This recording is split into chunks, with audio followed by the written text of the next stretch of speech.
এক বছরের মধ্যে আমরা ৫,৫০০টি ইউনিয়ন তথ্য কেন্দ্র বানিয়েছি।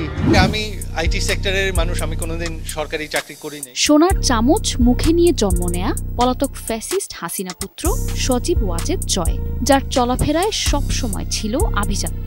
সেই জয়ের চোখে মুখে এখন বিষণ্ণতা দেখা যাচ্ছে, বিধ্বস্ত মলিন চেহারা, উস্কো খুস্কো চুল আর কুচকানো পোশাকে।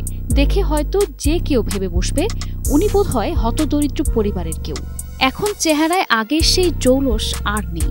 অবৈধ ক্ষমতার বাহাদুরি, মাসিক কোটি টাকা বেতনের প্রধানমন্ত্রীর তথ্য উপদেষ্টা পদবীধারীর আজগুবি তথ্য প্রদানকারী জয়ের রমরমা ইনকাম বন্ধ হয়ে গেছে। সম্প্রতি ফেসবুকে ভাইরাল হওয়া এক ছবিকে ঘিরে উঠেছে নানান আলোচনা। যে ছবির ক্যাপশনে লেখা একমাত্র ১৫০০ কোটি বিজ্ঞানী যার কোনো আবিষ্কার নাই।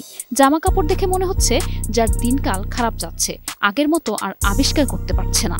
আওয়ামী লীগের জন্য ক্রমশ ছোট হয়ে আসা পৃথিবীতে নিজের ভবিষ্যৎ নিয়েও তার চেহারায় পড়েছে চরম উদ্বিগ্নতার ছাপ। এখন যে কোনো ব্র্যান্ডের পুরাতন এসি বদলে নতুন ওয়ালটন এসিতে উপভোগ করুন ২৫% ছাড়। মন্তব্যের ঘরে নেটিজেনরা লিখেছেন, মাত্র ৮ মাসের ব্যবধানে লোকটাকে চিনতে পারছি না। কত দাম্ভিকতা, দাপট, হুঙ্কার, সবকিছু যেন নিমিষেই শেষ হয়ে গেল।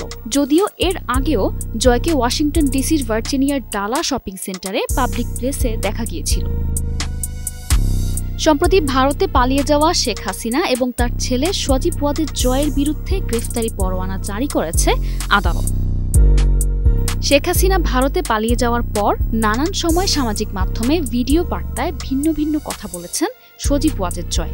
তবে সমালোচনার তোপের মুখে পড়ে গত বছরের ১১ আগস্টের পর তিনি নিঃশব্দ হয়ে যান। এরপর ভিডিও বার্তা না দিলেও নিয়মিত তার ফেসবুক ওয়ালে পোস্ট করে বেশ সরব আছেন তিনি।